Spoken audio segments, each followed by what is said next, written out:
Hello बच्चों, तो कैसे आप सभी लोग आ गए हम एक नए टेस्ट सीरीज के साथ, जो कि क्लास 12 का चैप्टर 7 का दूसरा टेस्ट सीरीज है। इससे पहले मैंने इसी चैप्टर के टेस्ट 1 दे रखे हैं और चैप्टर 1, 2, 3, 4, 5, 6 तक के सारे टेस्ट सीरीज मैंने दे रखे हैं और उनके सारे के आंसर सब्जेक्टिव के मैंने पीडीएफ के फॉर्म में टेलीग्राम पे दे रखे हैं और सभी का जो लिंक सारे वीडियो के कमेंट बॉक्स में मिल जाएगा।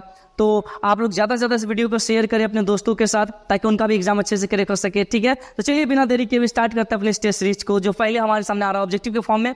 कहता है एकिडना है, ठीक है, एकिडना इज, एकिडना क्या है, आपसे पूछा जा रहा है एकिडना क्या है ना। सबसे पहला इसका आंसर ऑप्शन है योजक कड़ी है, अवशेषी अंग है, विलुप्त कड़ी है, इनमें से कोई नहीं। बताओ एकिडना क्या है। मतलब कनेक्टिंग लिंक है, वेस्टिजियल ऑर्गन है, मिसिंग लिंक है, नॉन ऑफ दिस। क्या होगा इसका सही आंसर? एकिडना क्या है रियल में एक तरह का। ठीक है, बताओ इसका सही आंसर क्या हो जाएगा, फटाफट बताओ क्या हो जाएगा। और आंसर जो है कमेंट बॉक्स में लिखो फटाफट। बोलो बोलो क्या हो जाएगा। हाय हाय क्या हो जाएगा। बोलो, तुम्ही से पूछा जा रहा है क्या हो जाएगा किडना। इसका सही आंसर हो जाएगा ऑप्शन नंबर ए सही है, योजक कड़ी। जी हाँ, कनेक्टिंग लिंक, ए में टिक आउट कर लीजिए, ए सही आंसर है।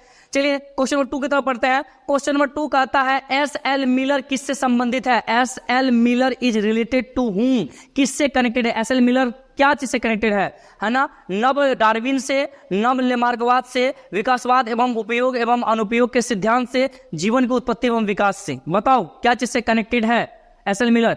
न्यू डार्विनिज्म से, न्यू लेमार्किनिज्म से, theory of use and disuse of evolution से, origin and development of life से। क्या चीज से है ये। आपके पास 4 ऑप्शन है, 4 ऑप्शन में से क्या सही आंसर होगा फटाफट बताइए। ये रहा आपके पास 4 ऑप्शन, फटाफट बताओ। क्वेश्चन नंबर 2 के 4 ऑप्शन क्या हो जाएगा सही आंसर, कमेंट बॉक्स में लिखो फटाफट। बेटा इसका सही आंसर हो जाएगा ऑप्शन नंबर डी। जी हाँ, डी इसका सही आंसर हो जाएगा, जीवन की उत्पत्ति एवं विकास से। S L Miller origin of life पे स्टडी किया था। मतलब क्या, जीवन की उत्पत्ति कैसे होता, origin and development of life. ठीक है, option number D tick out कर लेंगे। समझे बात को। चलिए अगले क्वेश्चन तरफ पढ़ते हैं। कहता मिलर यूरो द्वारा लिए गए गैसीय मिश्रण का अनुपात है। The ratio of the gaseous mixture taken by Miller euro is. Miller euro ने किस किस गैस को लिया था, उस गैस का जो रेशियो था, अनुपात था, वो क्या था, है ना। मैं ऑप्शन पढ़ देता हूं। ए नंबर में है 2:1:2, बी नंबर में 1:2:1, सी नंबर में 1:1:2, डी नंबर में 2:1:1।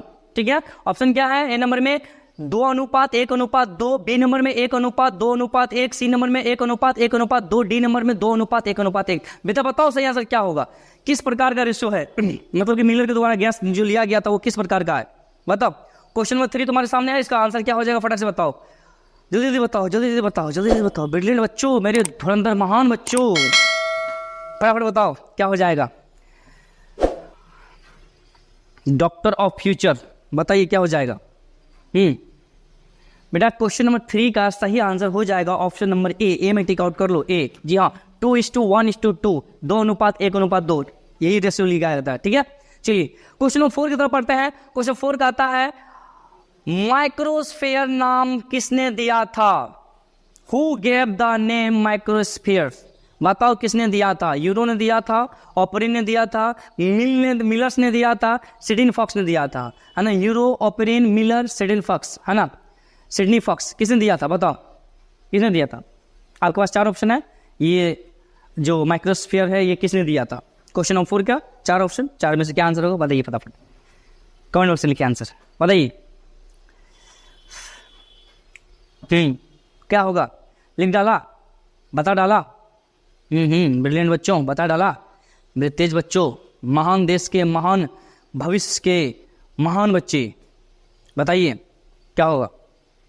बट इसका सही आंसर हो जाएगा option number D, Sydney Fox. जी हाँ, सिडनी फॉक्स ने इसको ये नाम दिया था, है ना, माइक्रोस्फीयर।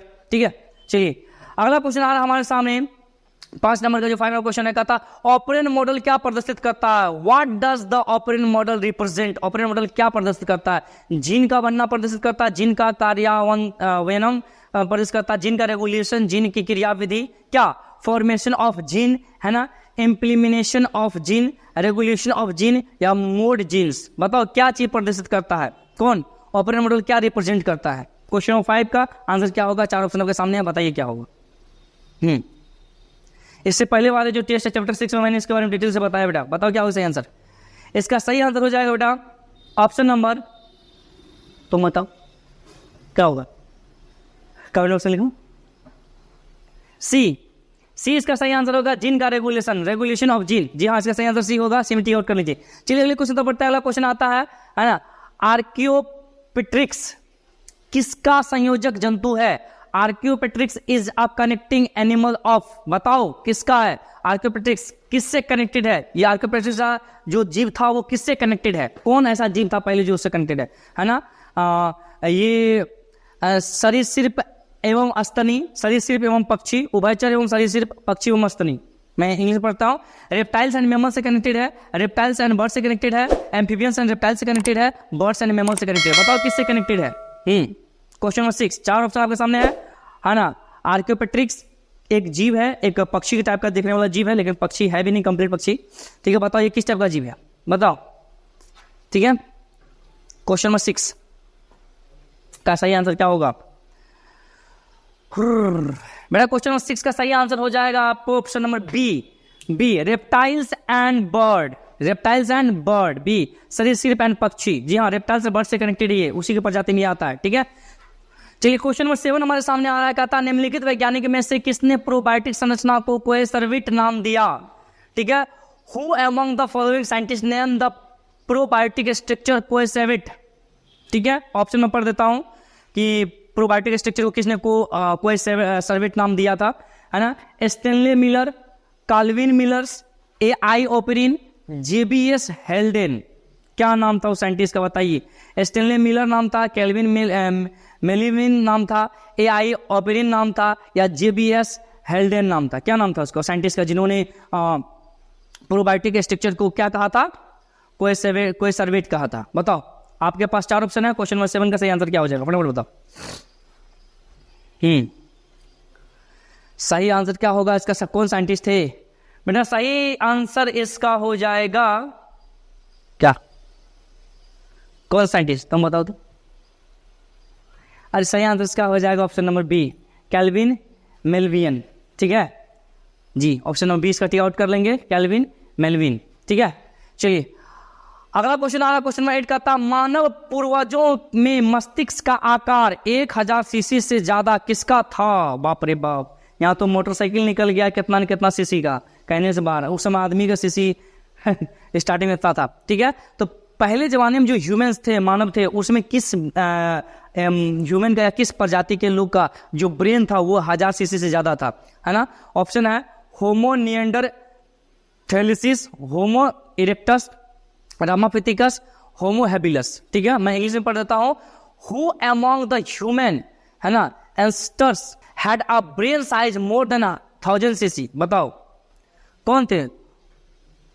होमो निएंडरथैलेसिस, होमो इरेक्टस, रामापिथिकस, होमो हैबिलिस, कौन थे? बताओ इसके सही आंसर क्या होंगे? क्वेश्चन नंबर 8 का सही आंसर क्या होगा? 4 ऑप्शन आपके सामने है। बताओ वो कौन सा मनुष्य था सबसे पहला जिसका ब्रेन 1000 सीसी से ज्यादा था? बताओ फटाफट, सही आंसर क्या हो जाएगा? जी हाँ, ऑप्शन नंबर इसका ए सही आंसर हो जाएगा, होमो निएंडरथैलेसिस। ठीक है, इसका सही आंसर हो जाएगा, टिक आउट कर लेंगे ऑप्शन नंबर ए में। चलिए क्वेश्चन नंबर 9 की तरफ बढ़ते हैं। क्वेश्चन 9 का था कौन जैव विकास का स्पष्ट प्रमाण देता है? जीवाश्म देता है, आकारिकी देता है, भ्रूणा देता है, अवशेषी अंग देता है? Who gave clear evidence of organic evolution? Organic evolution का रियल में प्रूफ कहाँ से मिलता है? जो ऑथेंटिक सही प्रूफ होता है कहाँ से मिलता है? फॉसिल से मिलता है, मॉर्फोलॉजी से मिलता है, एम्ब्रायो से मिलता है, वेस्टिजियल ऑर्गन से मिलता है? किससे मिलता है बेटा बताओ? क्वेश्चन नंबर 9 के 4 ऑप्शन है, 4 ऑप्शन में से क्या सही आंसर होगा? फटाफट बताओ, क्या चीज से मिलता है? बताओ। हाय हाय, क्या होगा सही आंसर? बेटा इसका सही आंसर हो जाएगा, आप बताओ क्या हो जाएगा? बताओ क्या हो जाएगा? इसका सही आंसर हो जाएगा ऑप्शन नंबर ए, फॉसिल्स। हाँ, जीवाश्म में टिक आउट कर लेंगे। फॉसिल्स में, फॉसिल से ट्रू एविडेंस मिलता है इस प्रकार का जीव होगा। ठीक है, स्ट्रक्चर देखकर आप उतना पता नहीं लगा सकते कैसा होगा नहीं होगा। चलिए क्वेश्चन नंबर 10 हमारे सामने आ रहा है और क्वेश्चन नंबर 10 कहता है आधुनिक मानव का नवीनतम एवं सीधा प्रागैतिहासिक पूर्वज है। ठीक है, the latest and direct pre historic ancestor of modern man is? बताओ जो पुराने जमाने के, अभी जो जमाने के, न्यू जमाने के जो मनुष्य है, इंसान है, उनके जो पुराने जमाने से कनेक्टेड था, जो पुराने जमाने के लोग थे, तो वो कहाँ से डायरेक्ट बिलोंग करते हैं, कौन सी जगह से, है ना। तो इसके 4 ऑप्शन आपके सामने हैं। ए नंबर में है क्रो-मैग्नन, बी नंबर में है प्री निएंडरथल, सी नंबर में है निएंडरथल और डी नंबर में इनमें से कोई नहीं। ठीक है, मैं इंग्लिश पढ़ता हूँ। क्रो-मैग्नन, बी नंबर में प्री निएंडरथल और सी नंबर में निएंडरथल और डी नंबर में नॉन ऑफ दीज। बताओ क्या होगा इसका सही आंसर। 4 ऑप्शन आपके सामने, क्वेश्चन नंबर 10 लास्ट ऑब्जेक्टिव है। बताओ सही आंसर क्या हो जाएगा, बताओ।